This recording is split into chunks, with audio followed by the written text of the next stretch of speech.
Welcome to episode 6. Now, if you're like me and you've been following along with the whole Christ Revealed series, you have fallen in love with all of the interviews and the many travels that we've been able to take you on. On today's show, we will have an interview with Dr. Randall Price, also with Father Kelly, and part 2 of the series with Greg Koukl. But right now, let's talk about the interview that you had with Dr. Randall Price. So Dr. Randall Price is this bigger-than-life character. He sort of reminds me of Indiana Jones, but he's a serious scientist. He's an archaeologist. He dug at Qumran, where they found the Dead Sea Scrolls, and he was the lead archaeologist out there for a while. And we sit in what's referred to as a museum that literally is his private collection of biblical artifacts that he's dug up over the years. So if you want to see history come to life in a very compelling way, watch my interview with Dr. Randall Price. It's extraordinary. Then we talk to Father Kelly.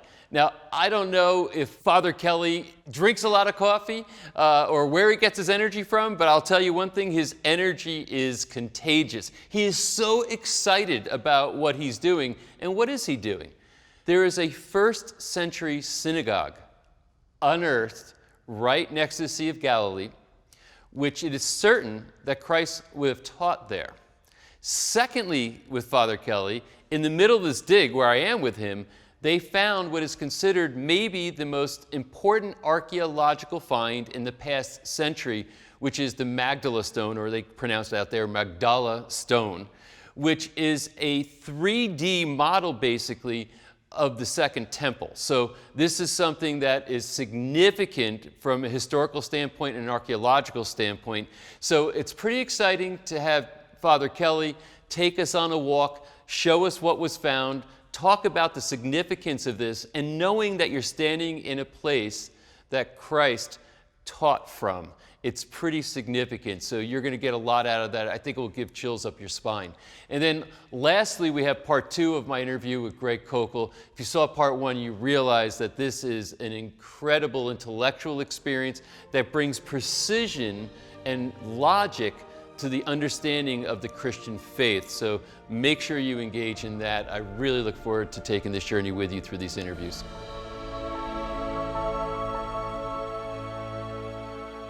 Dr. Price, thanks so much for taking time for us today. Well, it's my pleasure. So give us a bio sketch on you.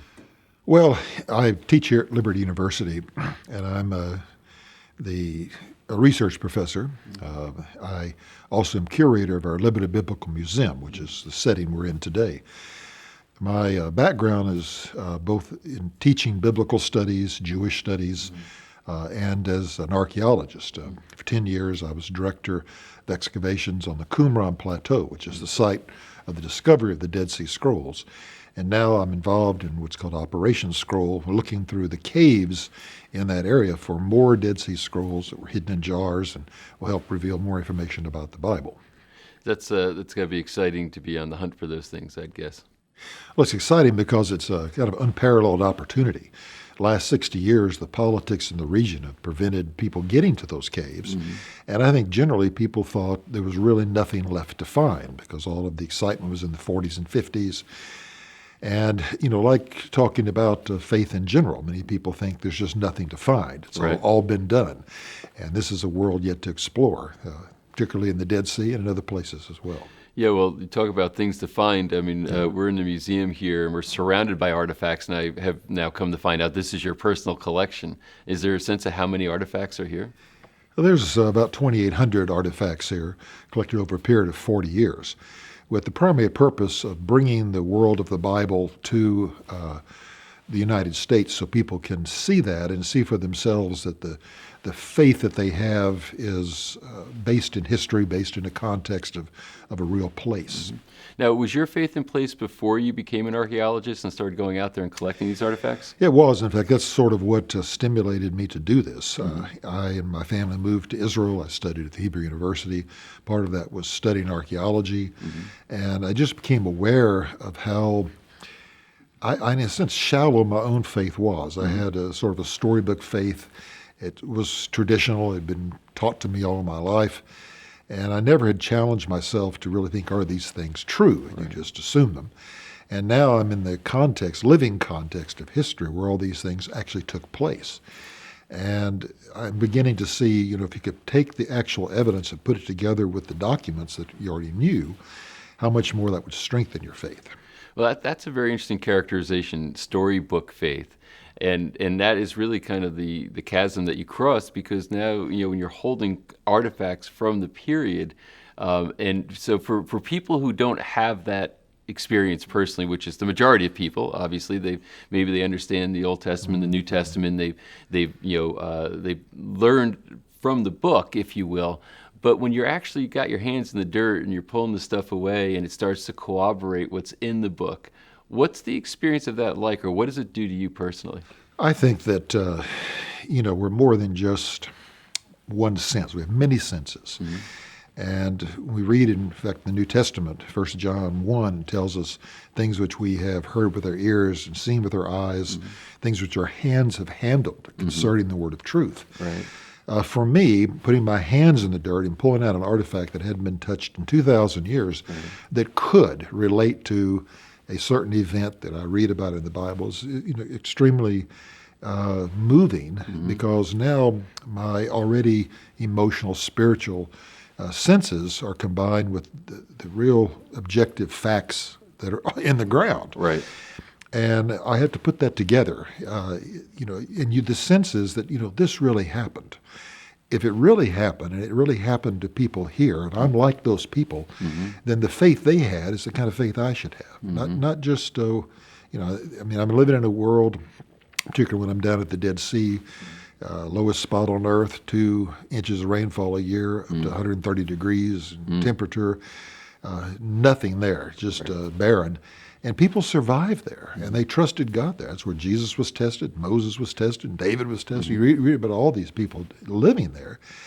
And for me, it made me say, you know, when everything is stripped away, can I really survive just by faith alone? Can I really, and I think that's been translated to other parts of my life when I've lost things that I really depended on, and there was nothing left except, you know, a basic trust that God cared for me and He had spoken promises to me.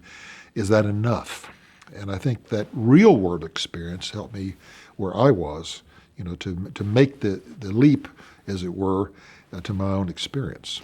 So it's not only just, you know, validating, you know, intellectually, but on the spiritual level and the emotional level, it sort of creates a foundation or a confidence there that's maybe beyond what you would have had otherwise. Oh, yeah. Well, confidence in one sense that, you know, my faith is not placed in objects that come from the ground or in archaeology or in science or anything.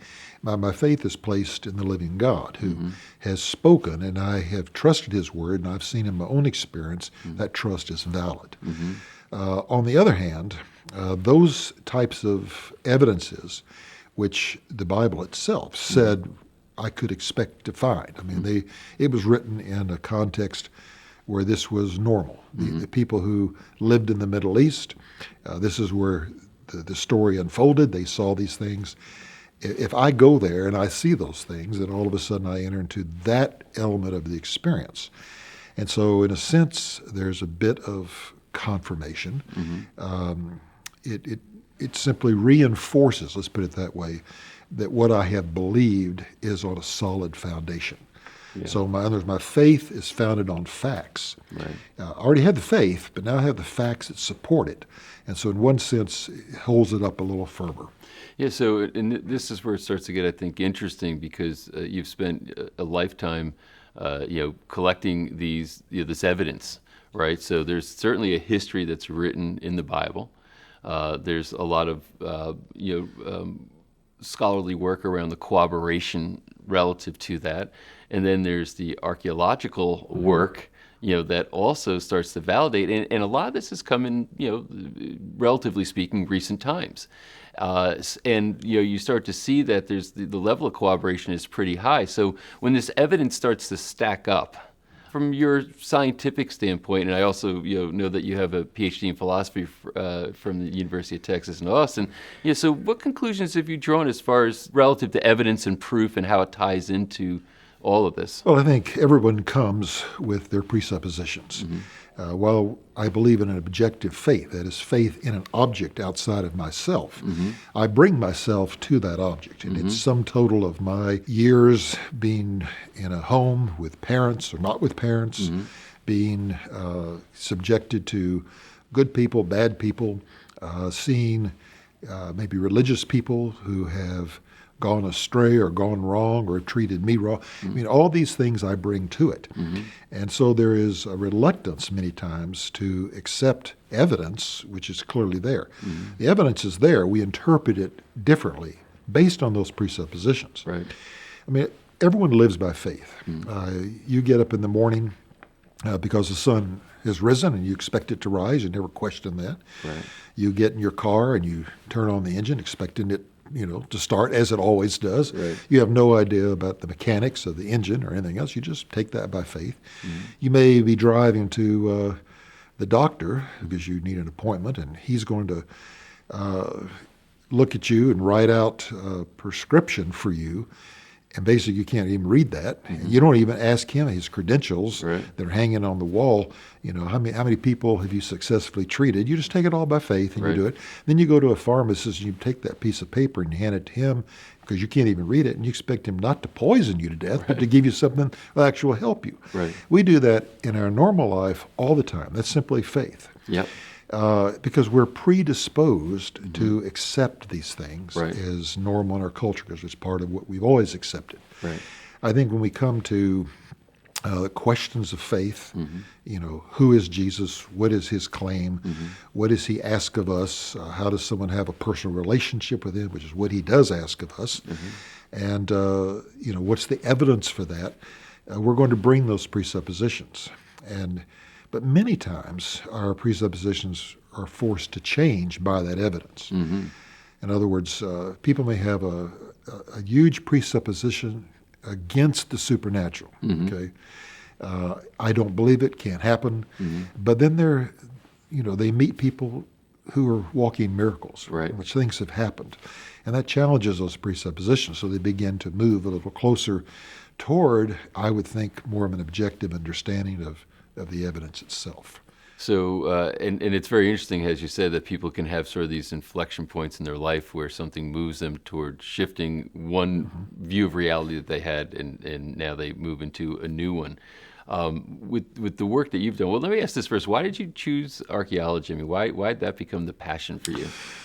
Well, I think for the very thing we're talking about, that in my case, I came as someone who already was trained in the Bible and history. And then I came into the living context, and I began to say, if other people could see this, what I've seen, because it emotionally changed me. A lot of my presuppositions, I had, back in my day, it was the flannel graph, and this was people may not understand what that's about, but it's putting little cutout figures on a board to tell a Bible story. Right. And Jesus was dressed in pressed linen, and he worked on carpet grass, and I thought that's the way it was. And then I went to live in Jerusalem, and it wasn't anything like that, and the culture and the style, everything was so different from what I was used to in my American Western culture. And I realized now as I come to the Bible, that's what I see. That's where they lived. And so to try to read the Bible through Western eyes with a 20th or now 21st century perspective is to miss it. I needed to go back into the world of the Bible to understand the message when it was given, how it was given, and the language it was given, and then understanding the truth there, export it to the 21st century so I could live it out. So that's why archaeology became important to me, because it puts those details and pieces together to help us explain the text more accurately. So, so now what you're doing, since everybody can't go to Jerusalem, you're bringing artifacts back here so they can come visit, right here in the Western world. Have you witnessed any changes in people that were profound because they've come into contact with these artifacts, or with this direct contact with history? Yeah, many times, which is why for the last 40 years I've done tours to the Bible lands, taking people to encounter this personally.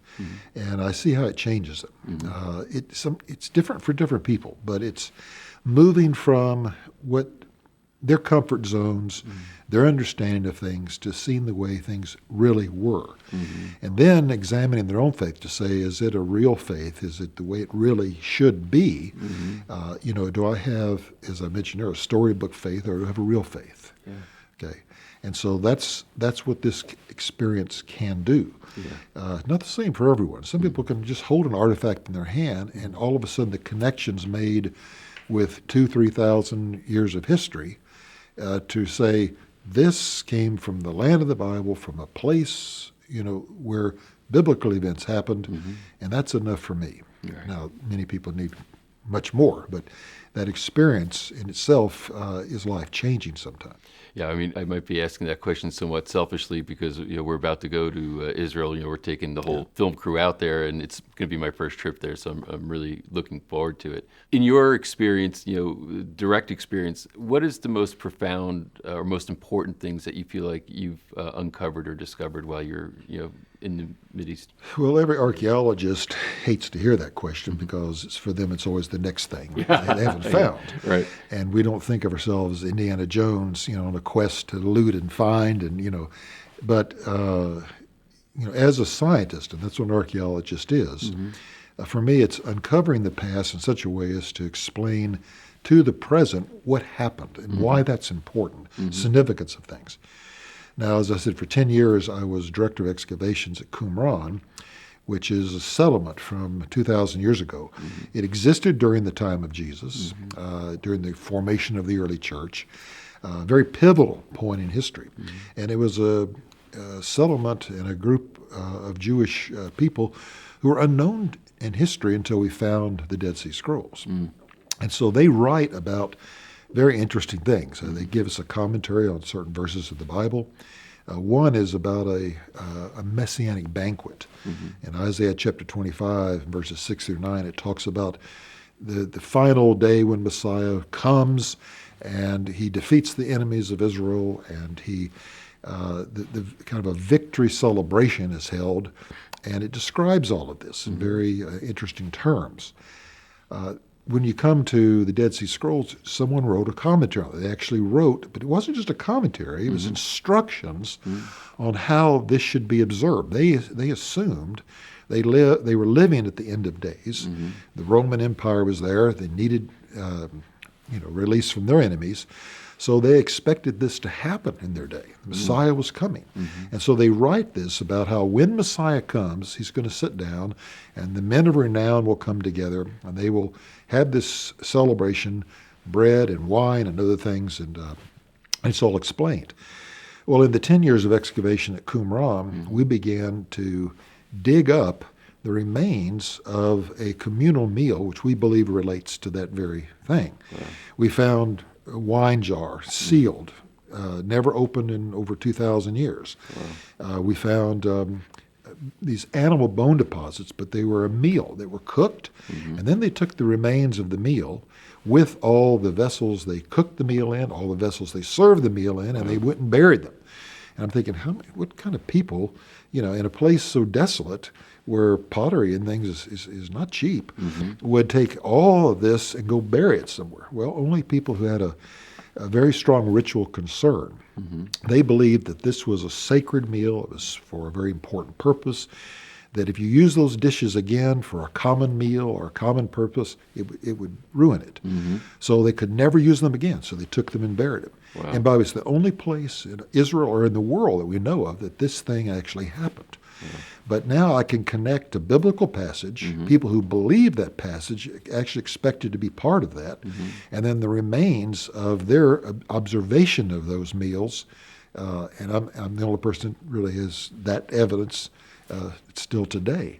So for me, it's a very fascinating thing to combine biblical text, history, and personal experience, because I was involved in unearthing all of this. Yeah, that's it. So, and what was the time frame to unearth this whole thing?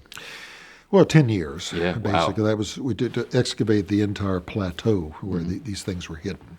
Wow. So, that's a 10-year passion project. Yes, for sure. I guess it's a game of centimeters, right? As you're getting in there. over time, to uncover all this stuff. So, well, let's talk about the team that's with you. Okay, so what are kind of, in a general sense, what are their backgrounds and orientations, and what's the spirit of this excavation like? Well, every archaeological team has people with certain expertise, people who can, shall we say, be an area supervisor and control how a dig should happen, people who are involved in administration to make sure everything works well, and then people who can document those finds, and photographers and all of that. And then we have simply volunteers. And this is where it gets exciting. I bring students. People come from all walks of life, join with me in this, and they make discoveries for the first time in their life. I'll tell you a story. There was a man in his late 60s. He came. We started like 4 in the morning, and it was already getting hot by 5 or 6 o'clock. He hadn't had breakfast. He was using a pickaxe trying to dig. And he just said, look, I'm giving up. I can't do this anymore. He said, I'm too old. I'm going to change my flight ticket and leave today. And I sat down on the edge of the bulk. This is the excavation square. And I just prayed. I said, Lord, I want to encourage this man, to do. He came all this way and did this. Can you do something? And it was amazing. The very next time he stuck his shovel in the ground, he pulled up this beautifully preserved oil lamp. Wow. And he said, what's this? And I said, you found the find, of this year for sure. Wow. Perfectly preserved. And there's only been one other like this that was found in a partial form in one of the caves of Qumran. So it's a very important thing. So he got his picture holding it. It ended up on a cover of a magazine. Wow. He stayed 2 more weeks. So just the passion and the experience of actually making a find just changed him from disappointment to, confidence. Wow. And with these volunteers, is that what they do? They come and cycle in and out like every couple of weeks or a couple of months? They come for the time that they can come, Yeah. and we train them, and they do a certain job. And then some make repeat trips over and over through the years. And I've actually seen people, as a result of doing this, go now back to school, become an archaeologist, get the passion. So some people, we say, get bit by the archaeological bug, and others don't. But you can see them as they're working. They just you can't even get them to stop for the day. They're so excited. That's great. What's interesting, another thing that's probably I think important to talk about, is the context of being there, because it is culturally extremely different, right? The environment's very different, the seasons, the temperature, everything seems to be different there. And so if you're trying to understand the Bible, through reading it, and living where you live, let's say in the Western world, and then when you go and you exist there, there's a different contextual experience you have that can deepen the understanding. So talk a little bit more about that. Well, let me say first, we have sometimes the feeling that the Bible's a grab bag. It's whatever I want it to mean. It can mean anything I want. And so it doesn't really matter who it was written to or when it was written or where it was written. I'm applying it to my experience. Well, there's a devotional sense of application which is correct with that. But we can't get there until we understand that God chose a place, and he chose a time. In the Bible, it tells us, in the fullness of time, or at the right time, God sent his Son to be born of a woman and be born under the law, when that was in effect. It says he came to his own people. And so he was born as a Jew, because God had chosen Abraham and his descendants, the Jewish people, to be the bearers of his revelation and to extend that to the world. So if you are going to get that message, you're going to have to go to them. And then, so he came as part of a whole line of promises made to them, that they could expect one who would come. One who would be the seed of Abraham, one would be the line of David, one who would be, ultimately born in Bethlehem. All these promises were made, and he came to fulfill those. And so when we go to approach the Bible, we have to approach it on its own terms, not our terms. So I have to go back to that place. I have to go to that context, either by getting books to help me understand that, watching films like yours to help understand that, or to actually go there myself.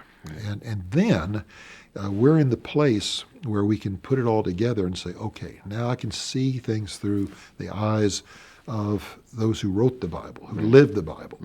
And once I understand it as they understood it, then I can take the next step. How should I understand it for myself? Yeah. With all your experience in talking about evidence as it keeps mounting up over time, you've got a handbook on biblical archaeology. Can you tell us about that and what's it describe? Well, in this particular case, I'm walking through the Bible, picking out verses that need explanation from the archaeological world. Again, trying to put the text back into a context so we can understand it better. And that's where we have not only places, but we also have artifacts that illustrate those places. I mean, some are very key because they will mention the names of people in the Bible, or they relate to the historical figures in the Bible. For instance, when we talk about Jesus, the historical Jesus, he had a Roman trial, and so you have the Roman governor Pontius Pilate. We have inscriptions of Pontius Pilate that he left for us. We have the Jewish trial of Jesus, Joseph Caiaphas, and we have the ossuary or bone box of Caiaphas with his name on it. You know, these are people related to Jesus personally. Let's dig into that for a second. So in the bone box, and this is where maybe the debate comes in. From your point of view, you feel that it's very validating, the discovery of this bone box, but others might say, well, they're not convinced yet. So talk about both sides of that so we can see how these things are discussed. I talk more in terms of plausibility than proof, because you'll never be able to prove things absolutely. I mean, there's some cases where there's just no doubt. We have the name of the place, you're digging there, it says it, what else could it be? With the Caiaphas issue, here we have a family tomb. We have obviously a wealthy family. There were 12 ossuaries or bone boxes where they put the bones of the people a year after their death in these boxes to make room for burials in the regular niches. And one of those boxes is very ornate. It's carved with palmettes and rosettas and all kind of things that were very typical of someone of rank. In the box, there is the bones from carbon dating. We know someone about 60 years of age. And we know that written on the box, inscribed on it, is the name Joseph Caiaphas. There's two inscriptions of that, spelled somewhat differently. And so we know from the New Testament there was a man named Caiaphas who was the high priest at the time of Jesus. We know that from Josephus Flavius, a first century Jewish historian, there was he writes about a man named Joseph Caiaphas, and so this ossuary has both of those. So even though there's not a title that says high priest, and even though we don't have clear, direct evidence, there's nothing that, how could you in a case like this? But from the ancient world that we know, we have a lot of names, we have a lot of descriptions. There is no other Caiaphas that we can match to this. It's the only one we know. He was a wealthy man. He was a man of rank. He was an older man. All of this fits the picture. So what evidence am I willing, to take to validate something in my mind? Well, I already come with the presupposition that we have an historical character named Caiaphas, and that he was there presiding over the Jewish trial of Jesus. He actually organized the plot against Jesus, we read. And by the way, ossuaries, these bone boxes, have a very narrow lifespan. I mean, they started maybe about 100 years before the time of Jesus and end, just shortly after that. So very, very short period of time.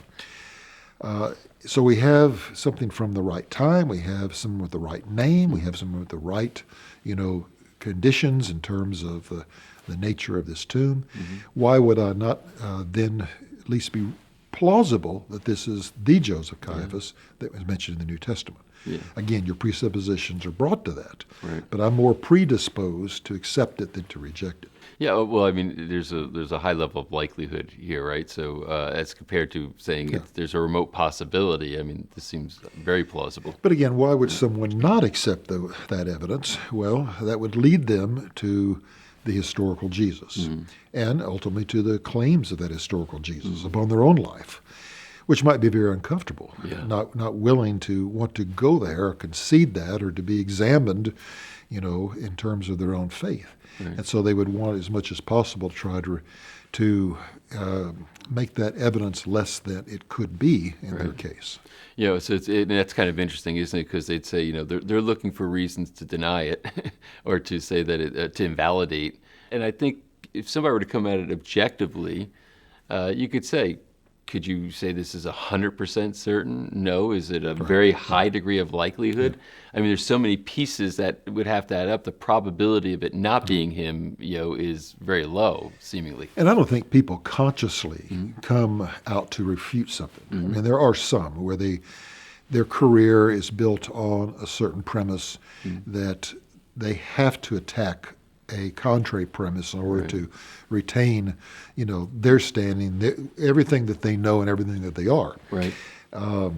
And it is true. I mean, when we talk about Jesus, particularly Jesus, I mean, you can talk about Buddha, Confucius, anybody you want to in history, and it does not seem to have the same effect on people as Jesus does. Right. Because he's the only one that said, if you believe in me, you have eternal life. If you trust me, you take my word. No one else made those kind of claims. No one else claimed to rise from the dead. No one else claims, to be able to take you to heaven simply for believing in him and what he did on your behalf. And so there's, I think, in a certain level, I may not perceive for most people, there's a threat. And it's a challenge. So they are going to be more diligent about trying to unravel this than try to simply accept it. Right. And you'll see this. You'll see people who have faith. Most people come to me and say, well, I don't need that. I don't need to find that. I don't need to find anything. I'm fine. I just believe what I was told. And other people say, well, that's gullible, and you are someone who really can't be serious. But they are, because their faith does not require that amount of evidence in order to be confirmed. Well, what's interesting is you had faith before you started in your career, but still got excited about and have eminently succeeded in a career that keeps building evidence. And it's not like you had maybe the need of it, but I guess somehow it still was stimulating to you. Well, I mean, faith grows. There was a time when I didn't have faith. I didn't believe. I started down a more scientific path. I was, there were a lot of things I could not explain that I didn't know if I wanted to call them supernatural, but they were intriguing. But the Bible wasn't part of that. And when it became part of that, as I had someone challenge me to consider its claims and to believe, it took a while, but eventually I found that the Bible was trustworthy. And if the Bible is trustworthy, its message was trustworthy, and therefore I could trust the one who gave that word, which was Jesus himself. That moved me into a whole different level in which there was a relationship. There are people. I remember the whole story about Albert Einstein's wife. They said, "Do you understand, Albert's theory of, relativity and all that?" She said, "No, I don't." She said, "But I know Albert. He can be trusted." I say, I don't know everything that there could be. I'll never have enough knowledge in all these various fields to be able to have to say I know absolutely for sure. But I've come to know the one who I believe is life and who has spoken, and I think his word is true, and I've found that he can be trusted. So I don't have I come with that trusting factor when I come to his word. Now, there's a lot to understand, and I'm seeking to understand it, and I try to. That's how my faith grows. As it starts very small, and experiences, especially in trusting God and seeing him come through for me, testing me, and knowing that it actually is a test, and if I react correctly, I kind of grow even more. And then all the evidences and things that I have. evidence not just from archaeology, but from the general sciences and from other parts of life, give me, I guess, a firmer foundation than what I had. The foundation was enough to support me. Right. It's secure. Right. But it just gets more solid, and I feel that sense that, these things are true. Yeah. There was a philosopher named Francis Schaeffer. He talked about true truth. So in that sense, it's true, but it's true for me. Right. And it's objectively true, but it's also subjectively true in this case. Yeah, so it's a faulty premise to think that science and faith are mutually exclusive things. Well, let's take. Science is very much a changing discipline. You go back even 5 years in some science, and it's old hat. We know things are very different now. Right. The way people operated in the medieval period is barbaric. And the people, maybe 20 years from now will think things we do are barbaric. Right. And so our understanding of astronomy, we just don't know. Right. Recently we had an eclipse of the sun here. And you think, well, the sun is so big and the moon is so small, how in the world does it cover the whole sun? Well, the sun is 400 times larger than the earth, but the earth is 400 times closer, the moon is 400 times closer to the earth than the sun is. Right. And that proportion works just right, to make a solar eclipse. That's not observable everywhere in the universe, but it is here. Right. And for me, someone designed that. That's not a coincidence. It's not an accident. It wouldn't work if it wasn't just right. Right. And so these kind of evidences that come all the time in the world we live in, from the sciences, continue to impress me that my faith is genuine. So an area that you also have particular expertise in is the Old Testament, or maybe the linkages from the Old Testament into the New Testament. Right. Can you talk about that area of your expertise? Well, the Old Testament, or we call it the First Testament, or simply, in Jewish terms, the Tanakh, the Torah, the Nevi'im, the Ketuvim, 3 parts of the Bible, the law, the prophets, the writings. This is the revelation that God gave through time to the Jewish people to then disseminate to the world. In Genesis 12:3, Abraham is told, I will bless those who bless you, and in you all the families of the earth will be blessed. So people often wonder, wasn't it odd of God to choose the Jews? Why them? Well, it wasn't all about them. They were simply servants, to be used to bring the message to the rest. It's always, they're a means of blessing to the world. And so that message that was given has an end game, that is to bless, to bring God's salvation and his peace on earth, and all the things people want are wrapped up in that package. So God has a plan. He reveals that plan down through time. It starts with this First Testament, the Old Testament, all the way, for me, back to the original man and woman in a garden. As it says in Genesis 3:15, there that the seed of the woman will be in conflict with the seed of the serpent who deceived her, and ultimately, while the serpent will bruise his heel, he will crush his head. We see that expanded in the Bible, but that's a very initial promise of the fact that a woman will have a child. That child will be the one who saves them from the curse, from the evil one. Ultimately, he will himself be wounded in some way, and I think it's a fatal wound. When a snake bites you, pretty much you're on the way out. Right. But of course, he must recover from that in order to ultimately crush that one and have the victory. So we have already from the very beginning of the Bible a kind of a picture of what God wants to do. We see the outline, and then he starts to fill that in. Abraham is chosen and says, now of your seed, there's going to be one. So it's a seed of a woman, now it's a seed of Abraham, who is the father of the Jewish people. So it's going to be someone Jewish. And then it tells us that there is a tribe of Judah, and that there's going to be a king that comes from the tribe of Judah. And then it says from the tribe of Judah, there's a family called the house of David. And now that seed is going to come from that line as well. And will be there forever. And then you get all these pictures of, this is one who we'll call him a branch that branches out, a righteous branch. Talks about him as a king, talks about him as a conqueror, talks about him as one who's going to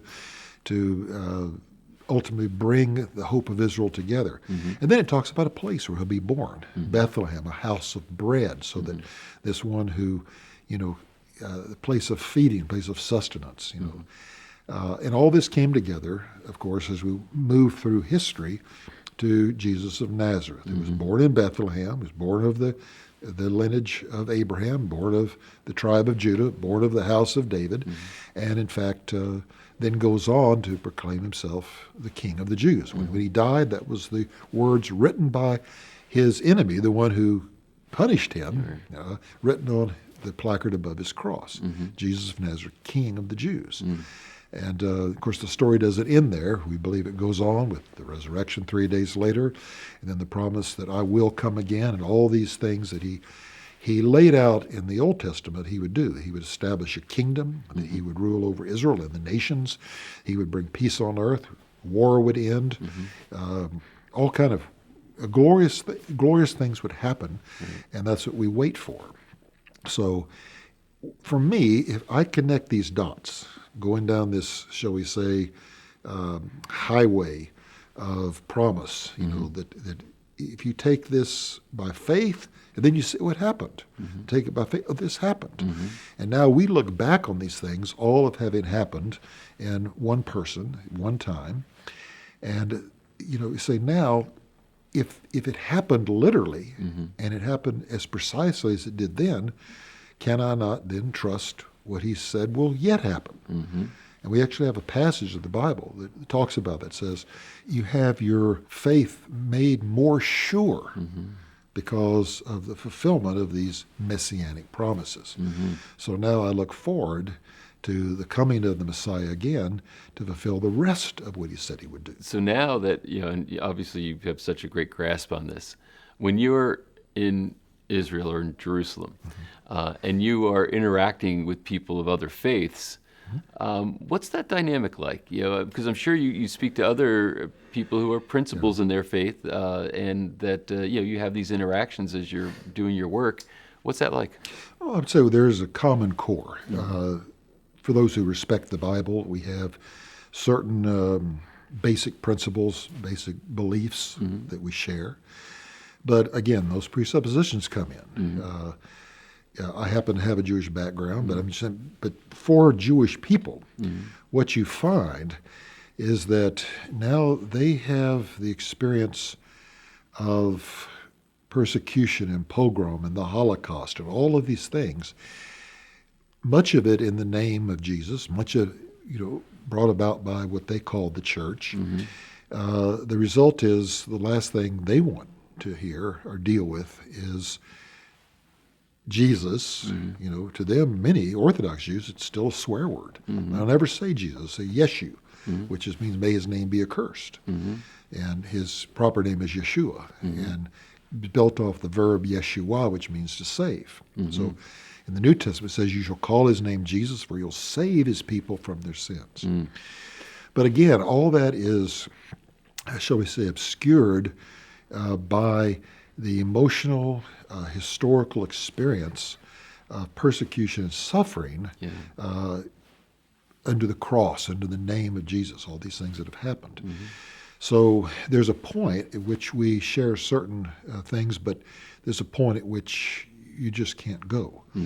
And only, as someone has looked at the evidence themselves and begin to honestly look at it, despite all this emotional historical baggage, can they move beyond that? And of course, there are thousands of people have. In Israel, there are congregations of Jewish people, Israelis, who believe in Jesus, even though it's counterculture, and they're considered renegades and even blamed for the genocide of their own people, because the typical Jewish view is if you believe in Jesus, you're no longer Jewish. Right.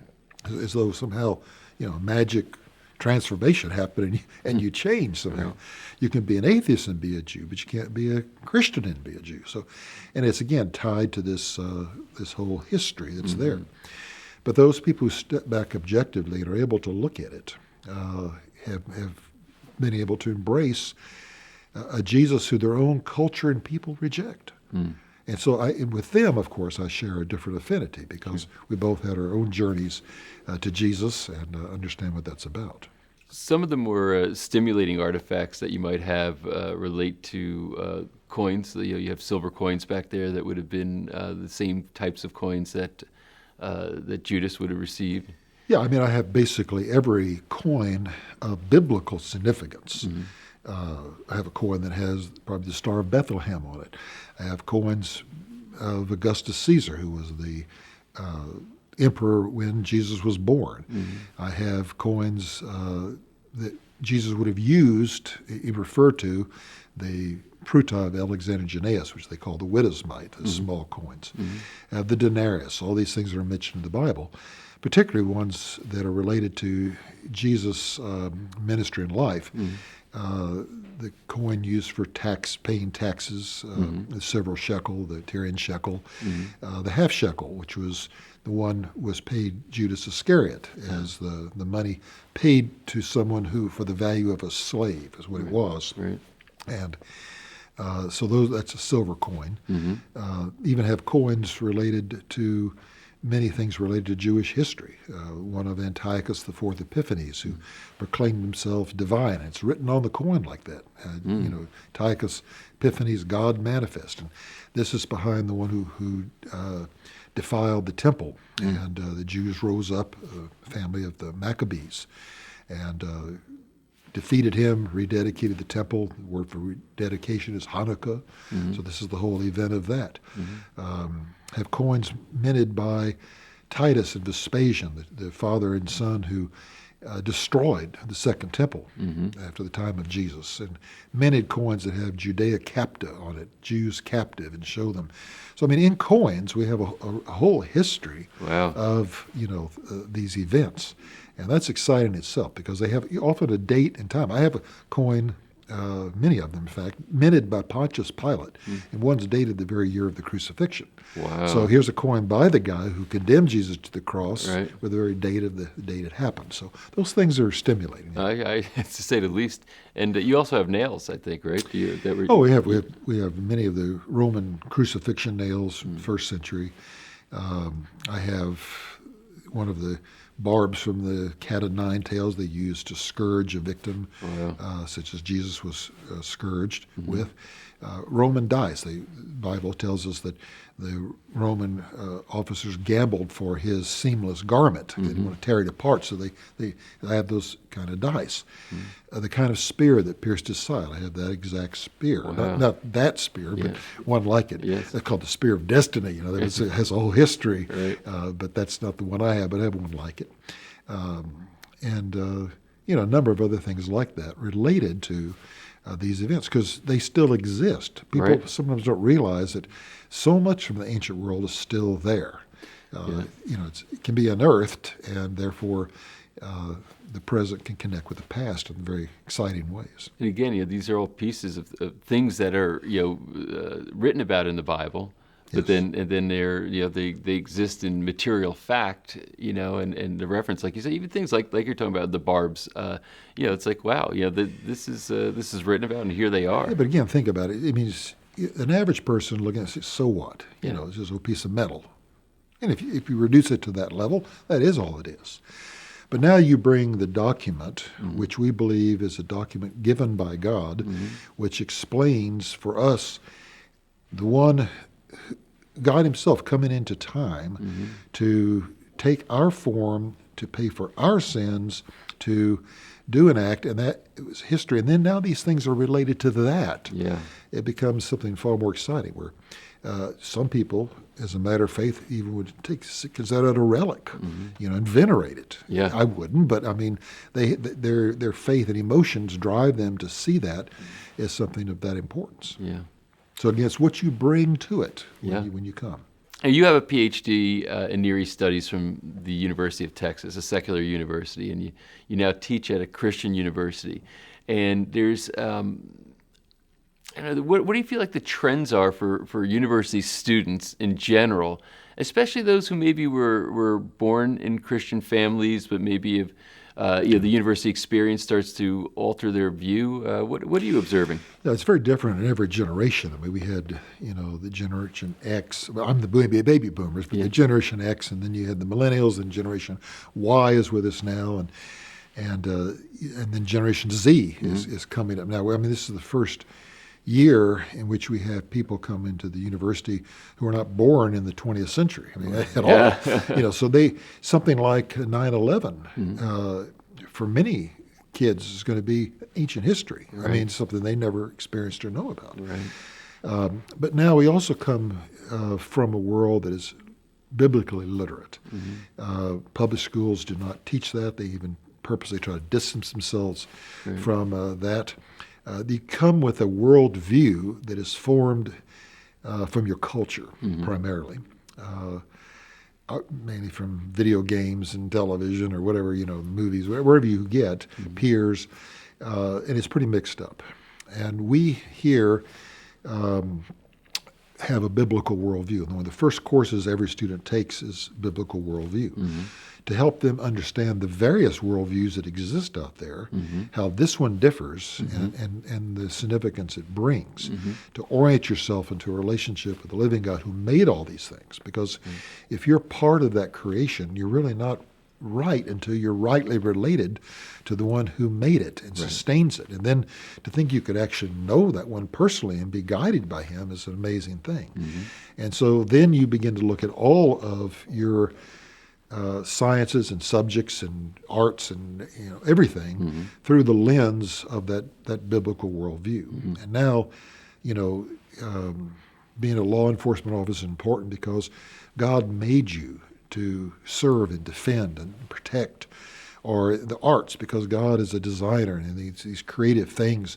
You feel energized by knowing that you have the God who made all things has given you the gifts and skills to do this, and music and all these things. And in my area, just to dig deeper into the understanding of the background of this through archaeology and sciences, here we try not to steal faith, but to instill faith. Right. And I think the statistics are something like more than 80% of kids who are raised even in a homeschool, Christian school, good church, lose their faith when they come to college. Because it's never been their faith. It's been the family's faith, the parents' faith, the church's faith. They've never themselves come to the place where they've had to grapple with these issues, come to a firm decision for themselves. Tradition won't do it. You got to have truth. And so they come to a college, and if you don't give them that, in fact, if you hide that, or shall we say rail against that, as many universities do, feeling like we got to keep church and state and everything separate, and worst thing on earth is to be religious. Well, in a sense, I think religious is a problem. I'd rather have a relationship than be a religious person. But what is that distinction? Well, a religion is my attempt to try to please God, to find out who He is, and in some way find out what He wants, and to hopefully do something that'll help me in relationship with that one. A relationship is where God took the first step, and He came to me. He revealed Himself, and He said, I love you, and I responded to that love and to that invitation, and as a result, a relationship is formed. And I find there's really nothing I can do to please Him or to gain His approval. That's all done. He did that. Right. And so I live in a relationship that is already secure and confident. I simply grow in that relationship. That's and a great faith. distinction. I've not heard anybody make that distinction, but I think it's a very important one. But, as we have about 15,000 students here at Liberty, as many come with no faith at all. And the parents want him to come here because it was a safe environment, conservative environment, whatever it might be. And they're challenged concerning faith. Some may never believe, some struggle to believe, but many do believe. And we have a lot of students who come to faith in their first, second years, and then it just is a life-changing thing. Now, looking at all of life and the choices ahead of them from a biblical worldview, it's not, where can I make the most money, or, what job is, the job of the future, or, what's going to get me. It's not me anymore. Right. It's what does God want from my life? And God gives his best to those who leave the choice with him. Right. And they've learned to do that. And so we have many, many, many students who, whether they're in our medical school, in our law school, whatever they see themselves as servants. And they go into that profession to try to help, to serve, to better others rather than themselves. And in the process, of course, they help themselves too. Sure. But that's what it's about. That's fascinating journey you just took us on. And so with maybe just a little final word, so what do you see for the future of Christianity? Christianity has all the challenges, basically from within. The problem of a cultural shift in which very few things are believable. We have people who want to believe. We have people who need to believe, but they don't know what to believe. And they have to find people who are believable. And unfortunately, we are running churches like a business rather than demonstrating real love and concern and sacrifice for others, and not as believable as it used to be. And people are looking for that. They're fleeing from the traditional churches because they're not finding that there. Right. And I think that we have to change our image, our brand, in one sense, to be what we were called to be. As we do that, as we conform more to Christ and who he is, and we reach out. I mean, it's not about being comfortable, making it our own. No. It really is about we're no longer our own. We've been bought with a price, and we're to glorify God with our bodies and all that we are. When you start making those kind of choices, that's contagious. Yeah. People see that and say, I don't know, nothing else has worked for me. I'm frustrated. I've got everything, but I don't have that. How do you get that? And so, let's put it this way: people who are genuine, who are believable, then they can lead someone to real faith. Yeah. Well, I think it's been fascinating to have this conversation with you. I appreciate you taking the time because I know how busy you are. And I think what you shared is going to enlighten a lot of people. Good. Thank you. Welcome back to the studio. Now, before we get back to episode 6, Patrick, can you tell us how we can actually take this home and own it and have it a part of our lives and maybe share it with other people too? Yeah, we have multiple packages that we created for Christ Revealed. We really put a lot of thought into it, saying that different people have different needs or different wants when it comes to this information and this entire production that we've created. So there's a range of packages that are there. My recommendation is that you go there, take a look at what's available, understand that this is material that will stand the test of time. Years from now, you're going to want to refer back to it.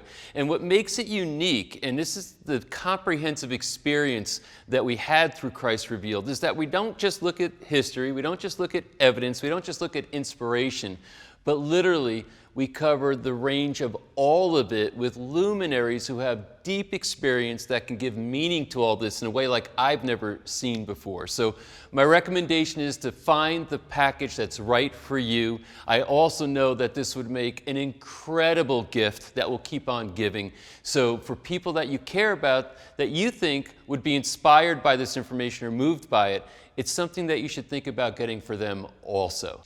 Just like you saw with Dr. Randall Price, this is witnessing information that you'll want to revisit over and over and over again. So owning it is something that allows you to do that. I really want you to enjoy the rest of this episode.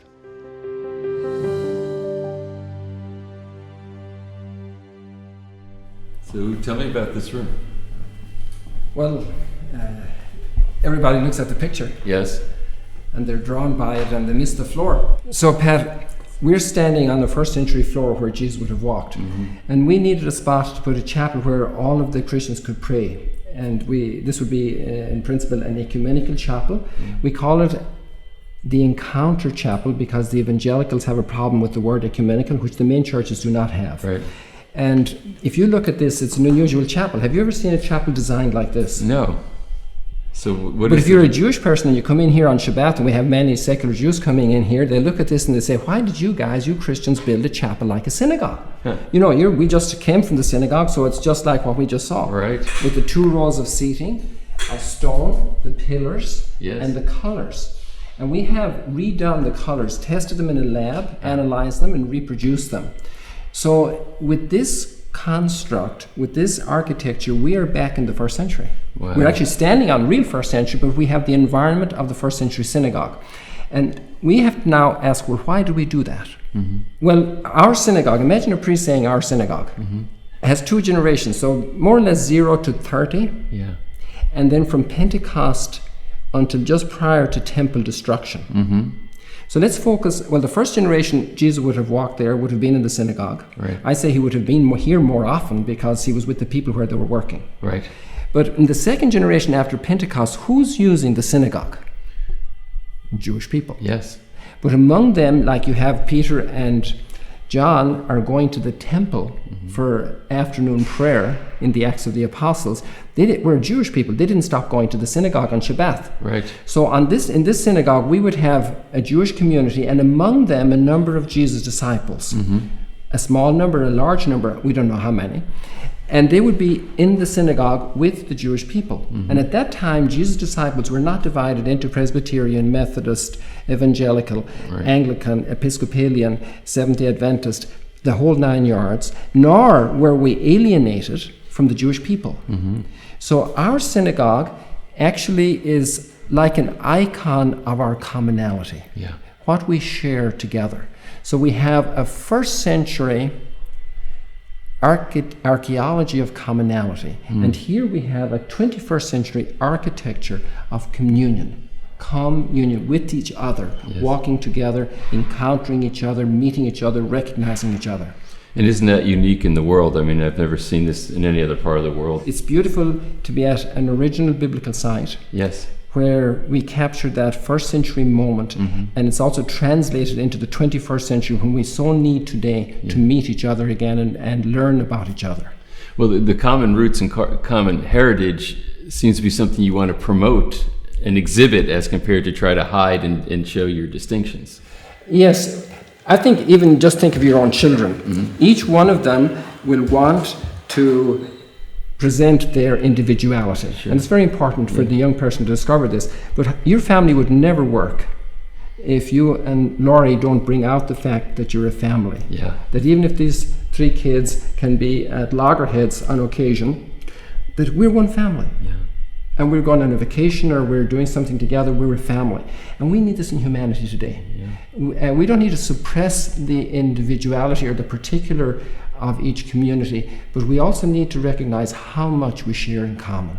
This picture is fascinating from an awful lot of aspects. I always ask people, how big is Jesus' big toe? It's huge. And you didn't notice this when you came in, Pat. No. And look at the toenails broken, the dirt under the toenails, the realism, the depth. And this lady is an elderly lady from Chile, and she's very ill. And the story of that woman who was bleeding for 12 years and touches the wings of Jesus' garment. And here Jesus presented with the prayer shawl of the Jewish people in this image.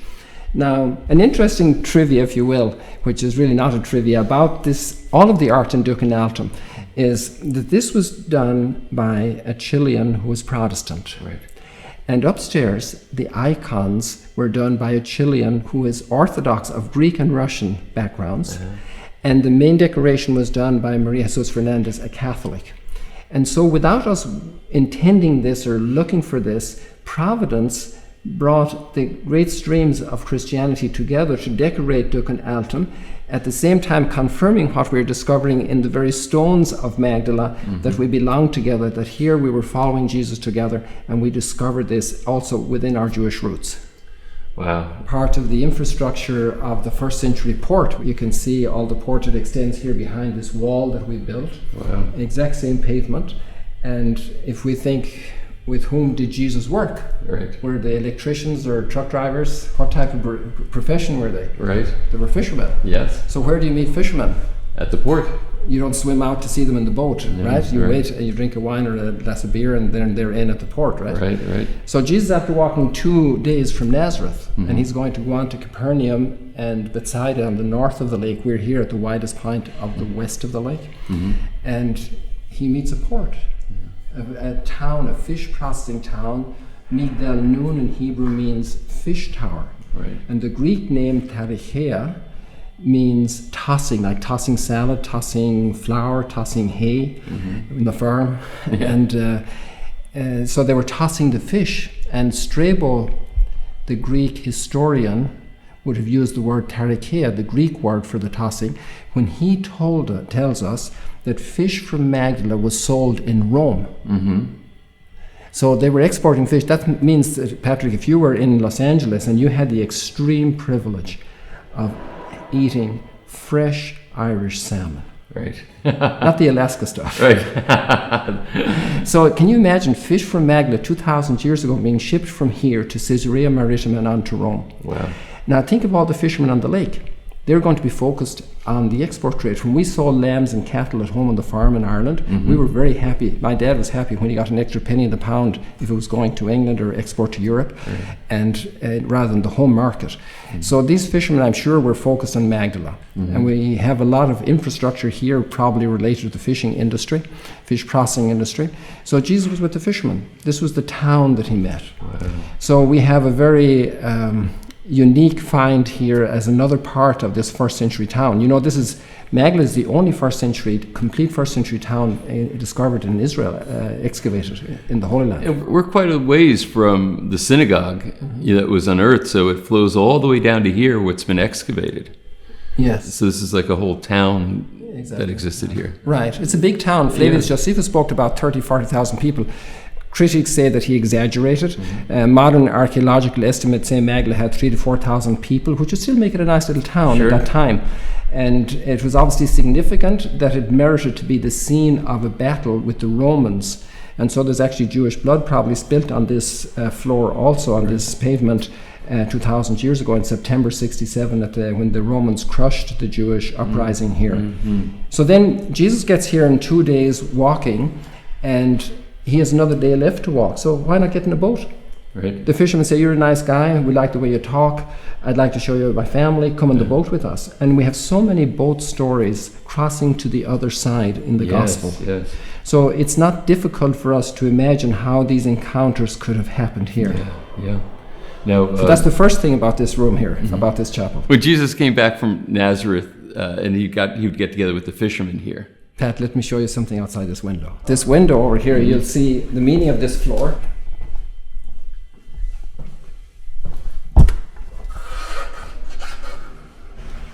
Patrick, a first century port. Oh. And Jesus is with fishermen, and this is on his path from Nazareth to Capernaum, Bethsaida. So many stories going in the boat to the other side. Could it happen here? All the fishermen are concentrating on Magdala for the export trade fish to Rome. Wow. Isn't this amazing? Yeah, it is. Jesus here with the fishermen. They're happy campers. They just sold fish for an extra penny in the pound. And they're whistling on the boat. They've invited him to go back with them, and he's talking kingdom in the boat. Wow. This is, you can get goosebumps here.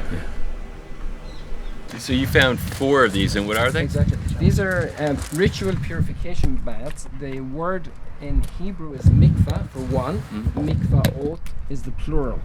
So we have 4, 1, 2, 3, and the 4th one over there. And they are considered by the experts here to be the best built that have been so far discovered, the best conserved, Wow. and also the best water supply, which comes from the arch.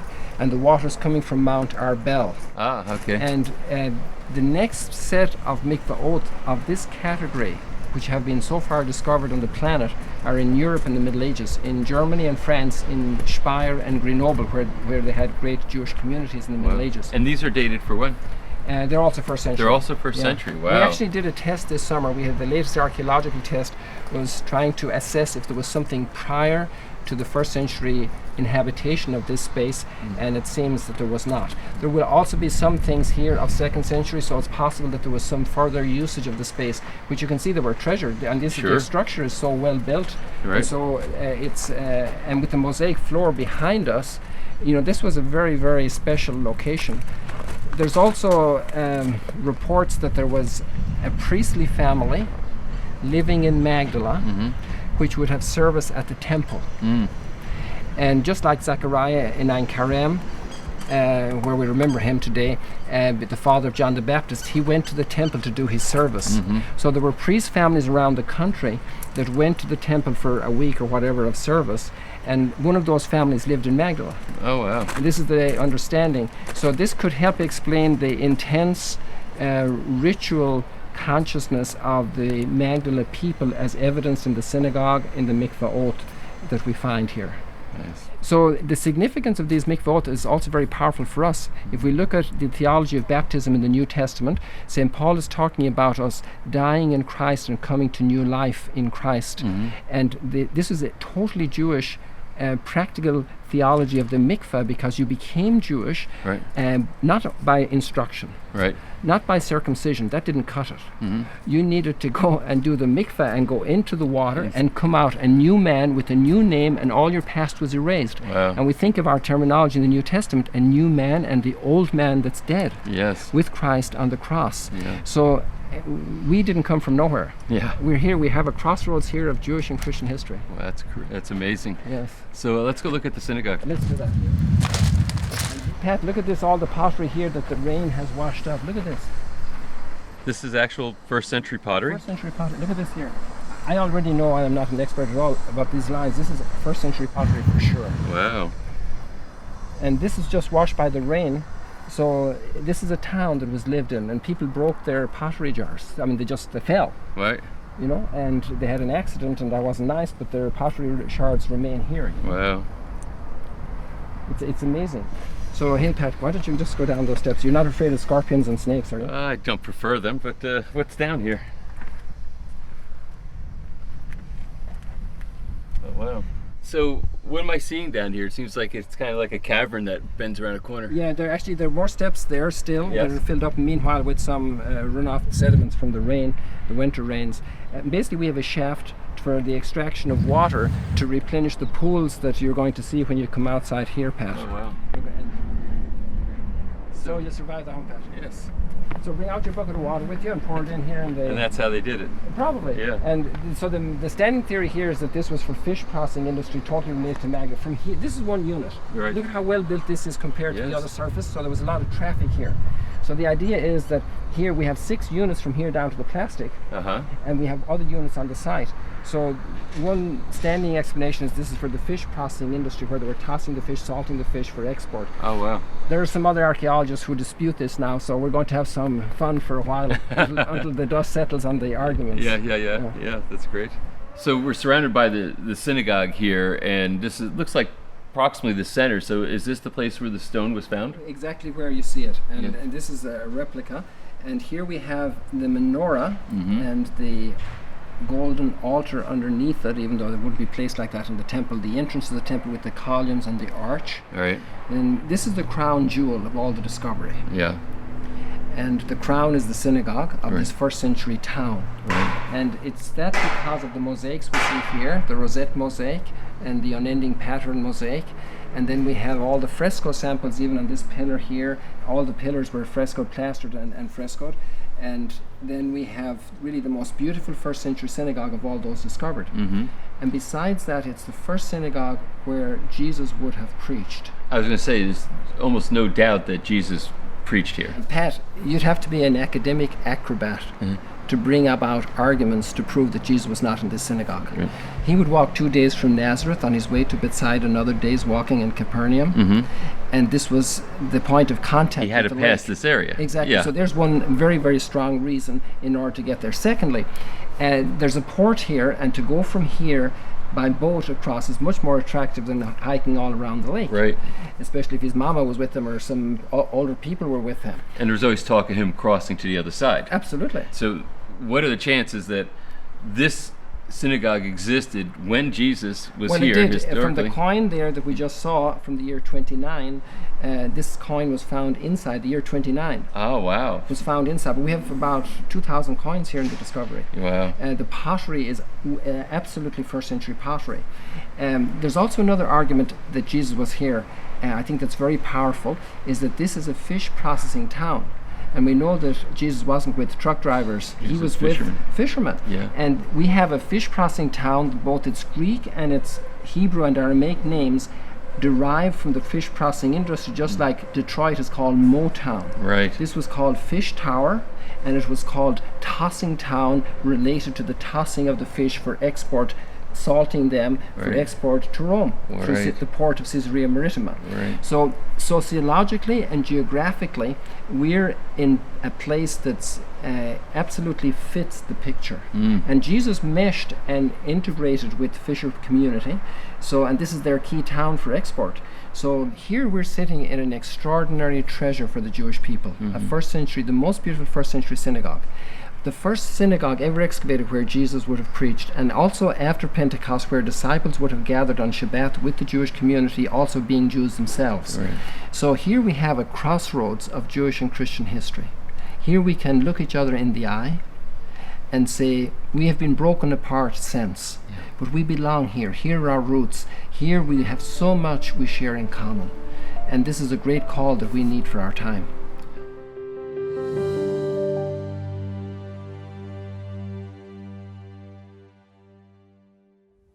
We want acceptance. We want to belong. All of these things are part of what God offers through Jesus. It fits. Wow. That was extraordinarily powerful, especially given the audience that you were in where you're communicating this. Did you have a sense of the audience, or could you feel them, or was there any response to it maybe after You you were know, done? this is, Patrick, I was really surprised about the audience because I expected massive hostility. and Can I maybe just if I... interrupt for a second?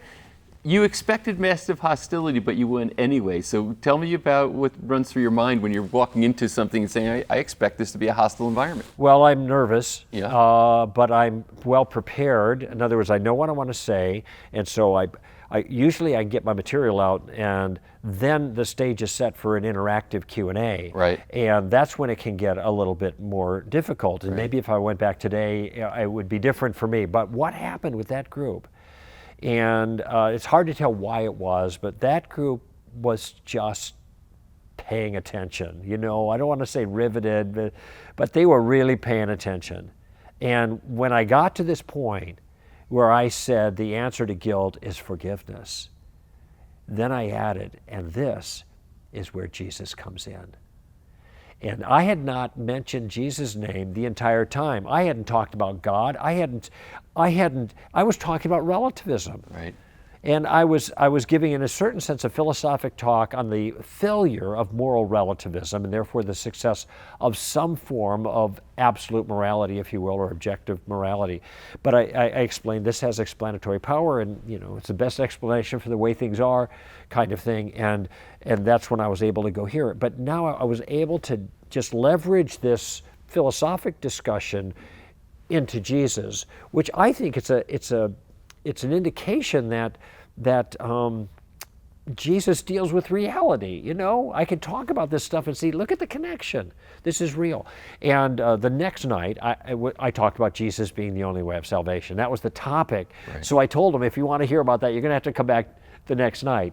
And it was a full house again on Saturday night here on campus for that second event. But yeah, it was a good response, and those are the circumstances too where I just have to trust the power of God to use His own word, essentially. Now, I wasn't quoting the Bible, but I was communicating the gospel. I was giving, in a certain sense, the Word of God. I was explaining the truth that the Bible describes about God rescuing through Jesus, through forgiveness, because of the trade. And this has power. The gospel is the power of God to salvation to everyone who believes. And so whether I think you're quoting the verses or you're summing it up, you're still doing the job there. And I could see the impact it was having on the audience. Now, my goal in these kinds of things isn't to have an altar call, isn't to pray to receive Christ. Now when I got a secular audience, I always start by telling them, I'm a follower of Jesus, but I'm not here to convert you, okay? I just want to annoy you in a good way, right? I want to just put a stone in your shoe. And they start laughing like you're doing because they expect the Christian to annoy them. And I say, okay, I'm your guy, but you'll thank me when I'm done, you know, kind of thing.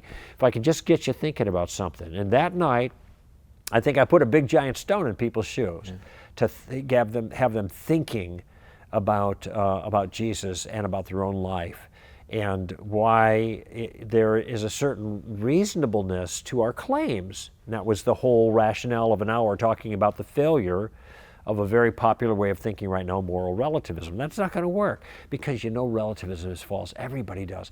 That's why they complain about the problem of evil. Right. Because if they were deeply committed to relativism, they wouldn't complain about evil. That makes no sense in a relativistic world. No, there's got to be real good, real morality in order for there to be real evil. And everybody knows there's real evil. See, now this gives me a leg up, Patrick, as a Christian. I know something true about the person I'm talking to. He believes in the problem of evil. Right. Great.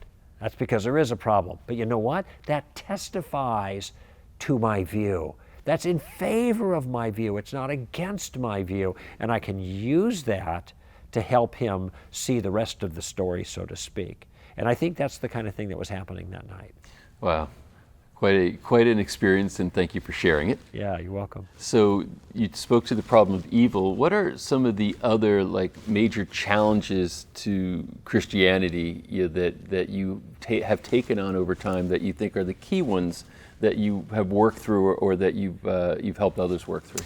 Yeah, the problem of evil certainly is huge, and I think that I happily respond to the problem because, as I've kind of described, this gives me a foothold in discussion because we're dealing with something we both agree with, evil in the world, and this has ramifications for theism in a good sense, not a bad sense. I think ultimately that there is evil in the world is evidence for God, not against him, and I've described some of that dynamic. And I think it also positions me well with regards to Jesus being a singular solution to the problem, because singular problems often require singular solutions, okay? And this brings up the issue of religious pluralism. There are a lot of different religious options that are available to people, and generally people want to relativize those options. They want to say, okay, all the religions are equally legitimate sources to God. Now, I wonder sometimes when I hear people say that if they've actually thought about that. Because, for example, Christianity and Islam and Judaism teach that God is a personal being, all right? Hinduism, or at least some forms of it, teach that God is not personal, that he's a kind of an all-pervading force. Let's describe it that way. Well, look, God cannot be personal and not personal at the same time. If the Jews and Hindus and Christians are right, the Jews and Muslims and Christians are right on that point, then the Hindus are wrong. If the Hindus are right, then the Christians and Jews and Muslims are wrong, but they can't both be right. Right. And now we're not talking about how many angels can dance on the head of a pin, are we? We're talking about a central thing, the nature of God himself. When you die, maybe you go to heaven or hell. Maybe you get reincarnated, maybe you lie in the grave, but you can't do them all at the same time, right? Right. So the argument that I have against religious pluralism, against the idea that all religions are equally true, is that they have contradictory claims about reality, therefore they can't true. They can all be false, but they can't be true, all true in any meaningful sense. okay? And this isn't bigotry, which Right. is the standard response from people. Oh, that's bigotry. It's not bigotry, it's math, okay? Now, it could be my view is wrong. I'm certainly open to that possibility, and this is why I look carefully at the evidence and the reasons, okay? But they can't all be true, and to say it is a kind of a condescending patronizing, because you don't really believe that all these religious claims are true at the same time. It's just a way of saying, basically, there is no real truth about religion. All it is a bunch of clubs and people do what they like. Well, that's a way of saying that all people are actually wrong in their religious views, you know. So my take on this is that pluralism defeats itself as a point of view. So therefore, somebody shouldn't be faulted when he's trying to figure out which take on religion is actually accurate, Right. and comes to a conclusion that he thinks is right. Why is that considered arrogant? But this is the way people actually deal with it a lot. It's dismissive. As a Christian, I can say there's a reason why Jesus is the only way. He solves the problem. Right. And he's the only one who did. Every one of the other religious leaders had the problem. Therefore, they couldn't solve it. Jesus didn't have the problem. He wasn't a sinner. He wasn't under judgment, but he could take the judgment, okay? Now, there's a lot more detail to all of that stuff, but the point here is the problem is religious pluralism, problem of evil. The problem of religious pluralism, Jesus being the only way, that's another objectionable element.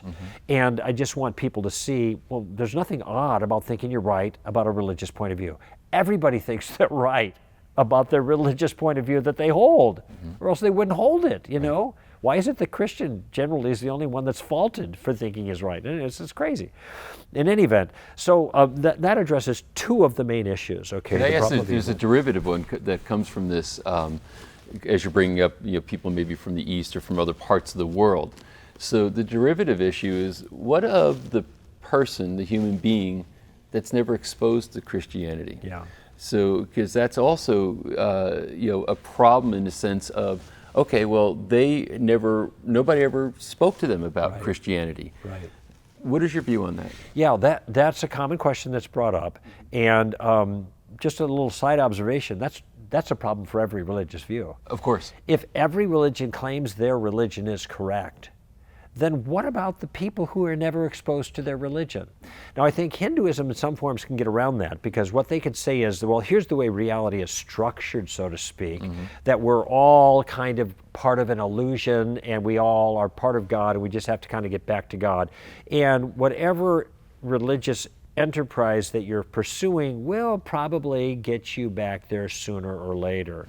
So Hinduism seems to people to be a little bit more expansive than others. It has its own difficulties in its overall claims of reality, like that we're just part of an illusion. And I don't know how I could know that. I mean, does Charlie Brown know he's a cartoon character? You know, it seems to me there's a built-in difficulty there.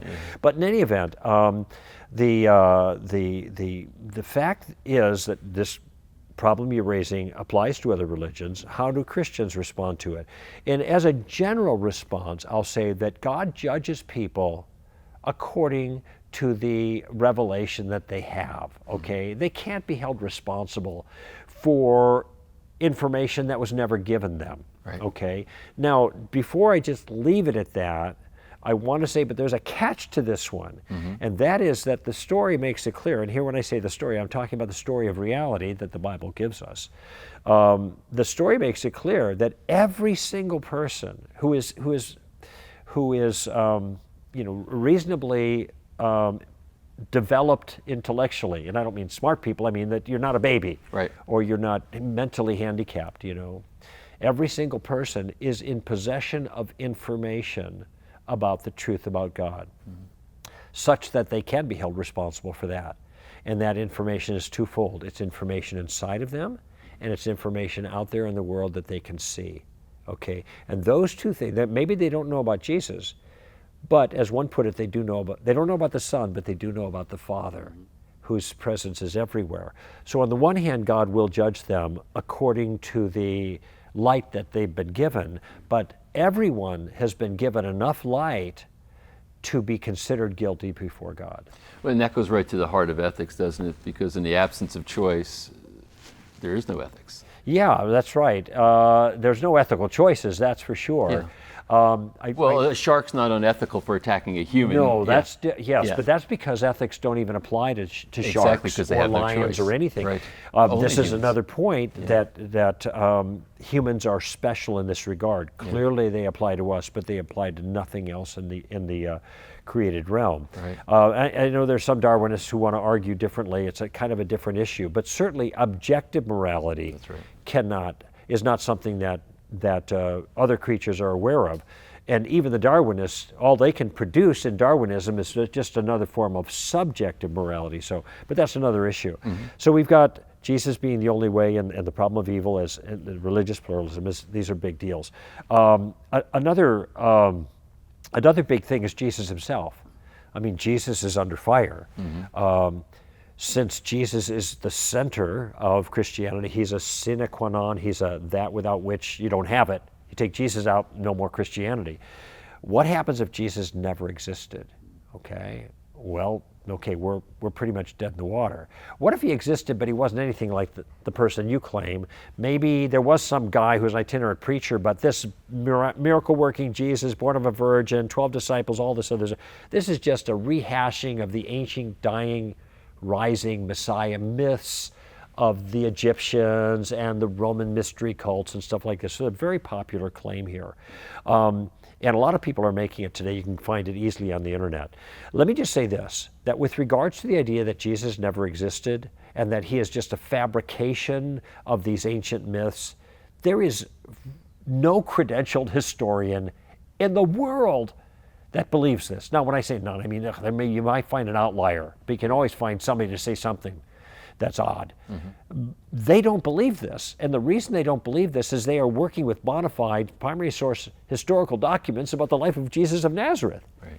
And they're solid and they're good, and you can draw lots of information. And in addition to those documents, which we commonly know as Matthew, Mark, Luke, and John, and some of the things that Saul of Tarsus wrote, and some of the others, James, who knew Jesus, and New Testament documents, which people need to remember are not just part of the Bible. They think of it that way. These were separate documents that were circulating in the first century. It wasn't until the 4th and 5th centuries that they bound them together in a book called a codex, okay? So you can't just say, well, that's the Bible. These are the sources that historians use, and they take them seriously because they're good sources. But there's also something like 17 or 18 extra biblical references to Jesus that give us substantive information that corroborate what we find in the more detailed narratives of Jesus' life.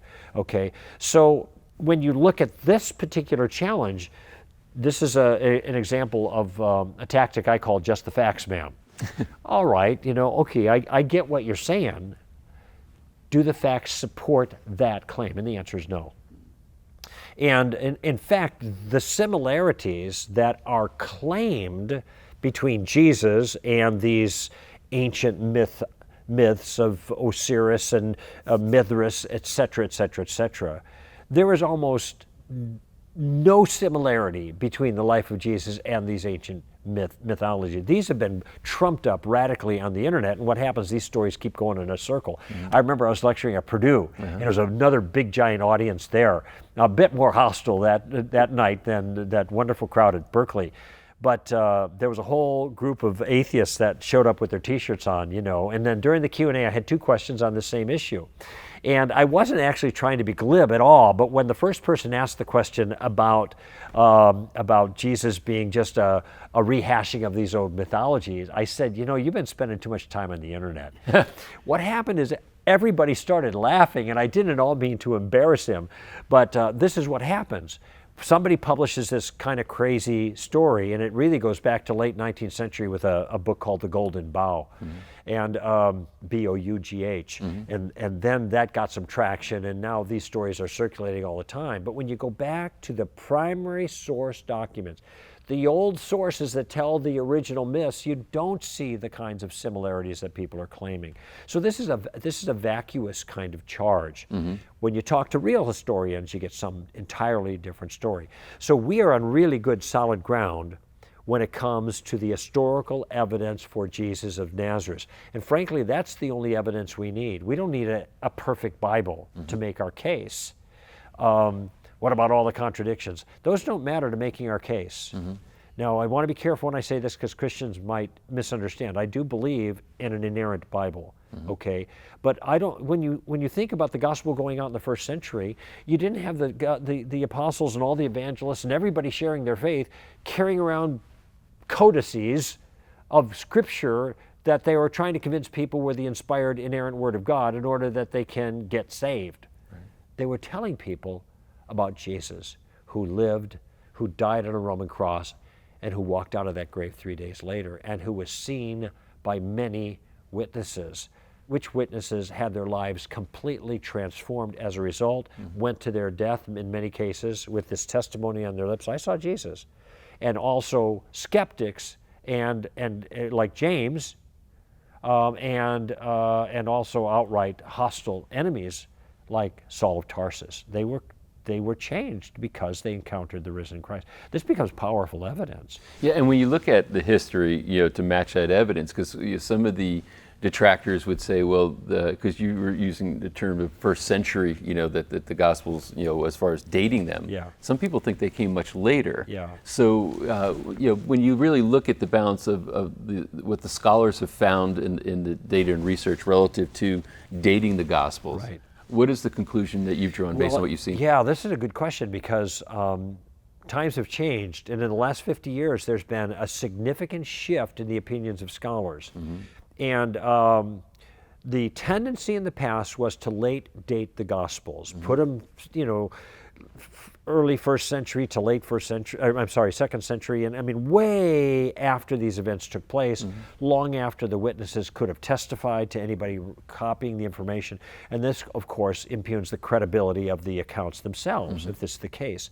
But I have asked scholar after scholar, why do you late date the Gospels? What are the reasons for it? Now, I'm prepared to give a number of arguments for an early date. These are strong arguments. One of them, for example, is that one of the most important events in the first century regarding spiritual things and Christians and Jews and everything was the destruction of the temple and all of Jerusalem in 70 AD by Titus of Rome.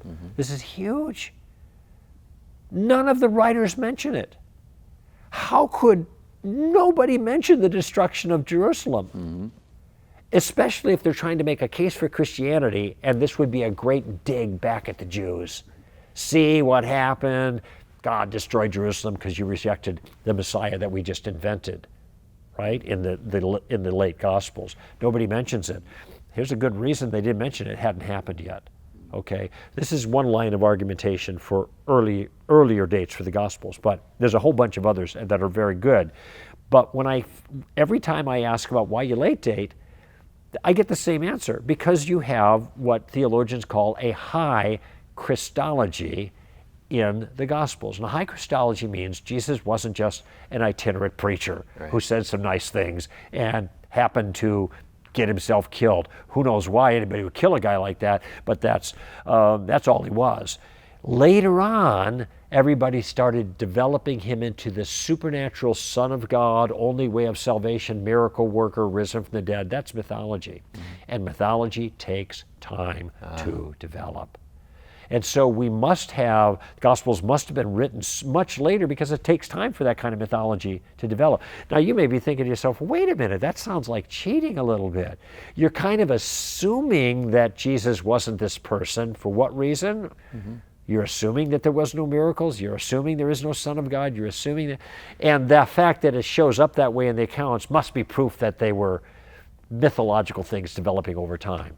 So it's a confirmation bias. Exactly right. It's exactly right. Now one trouble with that way of looking at it is not only the circular reasoning, but Paul's writings, there's not a lot of contention about the basic writings of Paul.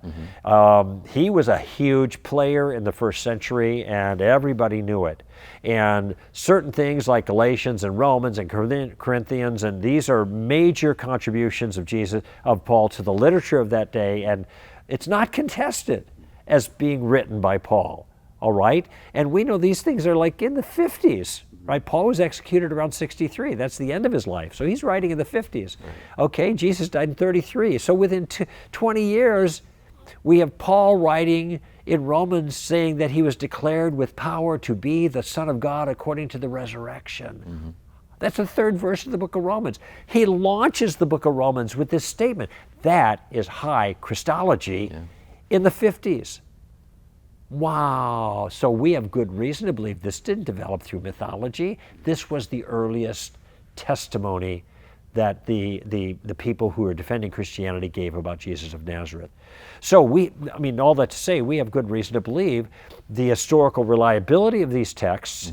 There's a lot of detail in them. There's a lot of things that are embarrassing to the people who are recording these and writing them down. I mean, the disciples, they didn't look good.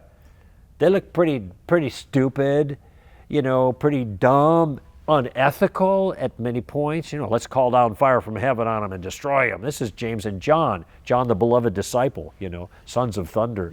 Jesus said, no. Women are the first witnesses to the empty tomb. Why is that significant? Because they didn't have women's lib back then. Right. They didn't trust women. So if you're gonna write a story that you want people to believe, but it's false, make women the first testifiers to the risen Christ. That's dumb.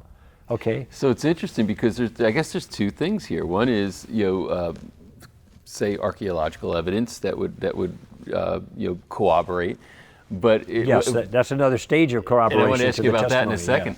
But the second is the fact that if somebody has an agenda that to get an outcome that is separate from what's true, yes, that's not the way to get it. That's not the way to get it, right? Yeah. So they weren't being cunning; they were being reporters. Well, see, this is the conclusion when you look at the details, because you'd think if the writers were being cunning, there are certain things that show up in the account that you wouldn't show up there. Right. Okay, and there are lots of other things that also show up that are odd. For example, Jesus is struck in one of the accounts, and the soldiers strike Jesus, and then they say, "Who struck you?" And if you're a reader of that account, you're thinking, "You struck me. I just saw you hit me." Why is that in there? Well, you don't know until you read one of the parallel accounts where it identifies that Jesus was blindfolded by these soldiers. Now, these are two separate accounts.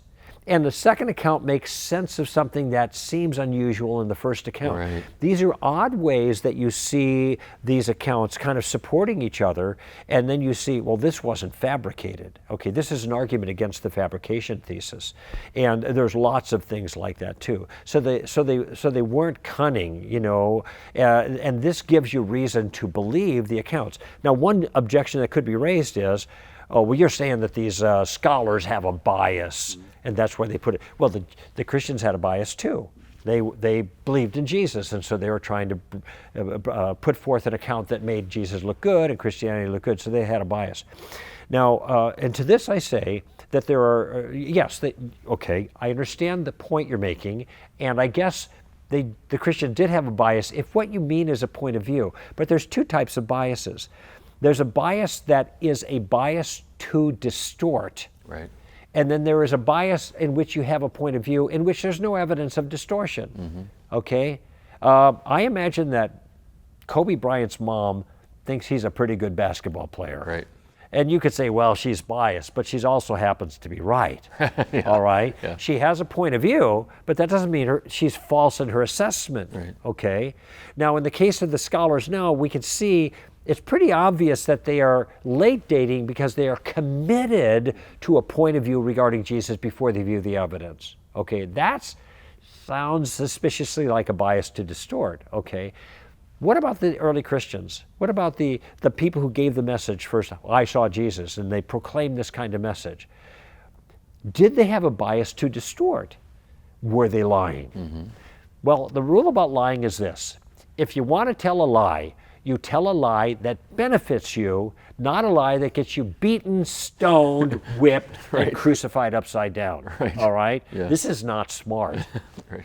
All right? So this is what happened to these guys. If anybody knew that the story was false, it was these apostles who testified to having seen the risen Christ. But these guys, in many cases, went to their death with this testimony on their lips, and certainly all the rest of them had the sentence of death hanging over them for making such a testimony. And Saul of Tarsus is an example of the executioner. He was the one who was going around collecting these guys and putting them to death, hauling women and men off to prison and overseeing their executions. So this was serious business for these guys. Where is the evidence of bias to distort in the case of the disciples who wrote the Gospels? There's no evidence. And if there's no evidence, then we have no reason to impugn their character on this account. I once saw a video on YouTube, and it was talking about that there is no evidence of purpose in the universe. You look around the universe and look at all this empty space, there's no evidence of purpose.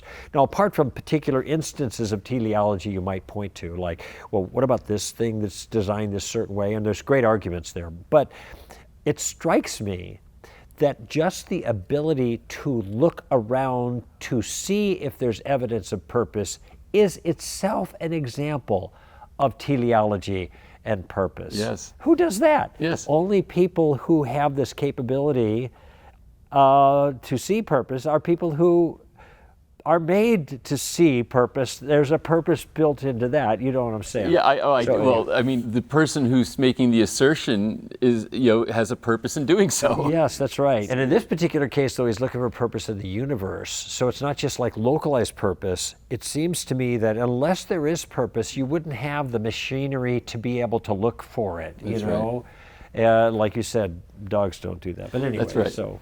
Right. Well, that's what distinguishes a human being from every other form of animal on the planet. We can choose a purpose. Yes, that's right. And when you choose that purpose and you align with it, suddenly now you have energy. You have and you have meaning. Yes. Now it may just be small m meaning, because you can do that kind of thing without God. Right. But the big M meaning you can't get without God. That's right. another element. Now I want to ask you a personal question that's experiential in nature. Okay.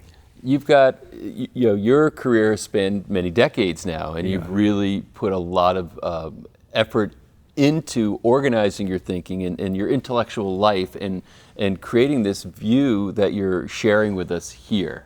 Along the way, during this period, when you look at the Bible, and you look at the New Testament, and there have been archaeological discoveries that corroborate what was there. So basically, there was the acceptance of this already, and then there's physical corroborative evidence, this many years later. Sure. My question is, and it's on the personal level. I mean, we can have the intellectual conversation, saying, "Wow, and this increased validation, increased conviction, all these great things that does." But I'm wondering what that feels like for you when these things would unfold with you committed your life to this. Yeah. And then these things emerge. Yeah. What did that feel like? Well, I imagine it's something like when you get married and you are obviously convinced of your choice, which is why you walk down the aisle and say, "I do," and your spouse has all of these virtues that you are now beginning to enjoy. But once you get married, that there are going to be a lot of surprises, things that just simply don't present themselves in single life or dating life. But when you're living together over time, you see these little things blossoming, and they're added bonus, if you will. And you think to yourself, "Wow, that's nice. I didn't know this came with the package too. Wow, that's great," And I think something like that is going on for me when I see these other things happening. There's a massive body of evidence, multiple lines of reasoning that I think bring justification, validation to my confidence and my convictions. But when you start to see these little surprising things pop up, then you think, "Wow, that's great." In the area of archaeology, for example, there's been a lot of work that's been done just on the Exodus. And one of the difficulties with the Old Testament in particular and history and archaeology is that there didn't seem to be much evidence for this massive event called the Exodus. And if it really took place, boy, you would think there would be some footsteps in history like that, you know, in the sand, so to speak, that they uncover. Well, it turns out, and I can't give you all particulars because I don't remember, but they've been looking in the wrong time period. Right. If you shift things over to another time period, there's a reason why they did that. They made a mistake, and it seems possibly that they did. You shift to a different time period, all of a sudden, all these things come together, and there's a tremendous amount of evidence. And when I saw that, I thought, that's pretty cool. That was like bonus material, right? Added benefit or at no extra charge kind of thing. And not only that, when I'm privy to personal things that happen in people's lives, dramatic answers to prayers, dramatic manifestations of God's power in somebody's life. Now, these aren't the kind of things that happen in my life a lot. I mean, I'm not having miracles happen all the time. I'm not having miracles happening at all for the most part, you know, if you think of the standard definition of a miracle. But at the same time, when I do see these things happen in other people's lives, that is an encouragement to my own conviction. So it's great when things like that happen. It's just like I said, bonus material. So that comes with the package. So with that, how do you see conviction? Do you see it as a matter of degree, or you have it or you don't? Well, in my view, the way you put the question, I'd say it's a both and. This has to do with the nature of faith, okay? If you're going to take an airplane ride to go somewhere, okay, you are making your decision to climb on an airplane based on information that you have. And it may be good information. So this is a good airline. I know here's the travel plan, and they have good employees. The guy can fly the plane, et cetera, et cetera. So, okay, so you have a kind of faith or belief that comes before actually getting on the airplane. But when you get on the airplane, you do something different, right? Now you're all in, so to speak, all right? Now, what if you weren't quite so sure about that airplane? You know, what if you were a little nervous about it? You know, you might not put your full weight down on the plane when you got in, kind of thing, but even though you're not as confident, you're still all in when you climb on the airplane. Right. Okay, and so there is a certain sense in which convictions are all in that you're investing your life in it. But then there's another sense where one gets more comfortable that they're in good hands, fly in the friendly skies, that kind of thing. Right. We're going to get to our destination. Now, this is important because I think actually an airplane ride is a good metaphor, because when you get in the airplane, it doesn't always go smoothly. You can hit turbulence, we can have problems, whatever, you know. And so that's when you're wondering, do I have a competent pilot? Did they tighten all the bolts down? You know, did they fasten the rivets properly? Did they get enough fuel? You know, who's running this thing after? So that's when your confidence in the whole package helps you through the rough times. Right. And certainly there are rough times in life for everybody. It's the human condition. And so there are going to be rough times for Christians. And so I think it's both are true. In my own life, I'm all in. Right. But there are other things that can happen that increase my confidence and conviction, and consequently my sense of rest and repose, even in the midst of turbulence. I really enjoyed all of those fabulous interviews from episode 6. And speaking of great interviews, tomorrow, coming up on episode 7, we will have an interview with Peter Sukahira. We'll also have part 3 with Greg Kokel and Hermana at Magdala. So tell us about what's coming up in 7. Well, it's another big day tomorrow. Peter Sukahira is a Japanese American who a couple decades ago was moved through inspiration to go to Israel. And what he set up there up on Mount Carmel is something that I don't want to give too much away here. I want you to see it in the interview, but something that was very inspiring. And he had some insights into his own experience I think a lot of people can relate to. I know I did. So there were certain things that he said that were profound and I very much bonded with. We also get to round out our interview with Greg Koukl. It's part 3 of the 3-part interview. And by now you realize what an amazing thinker Greg Koukl is, and the clarity at which he speaks and how that really can help to deepen roots into your faith and support it.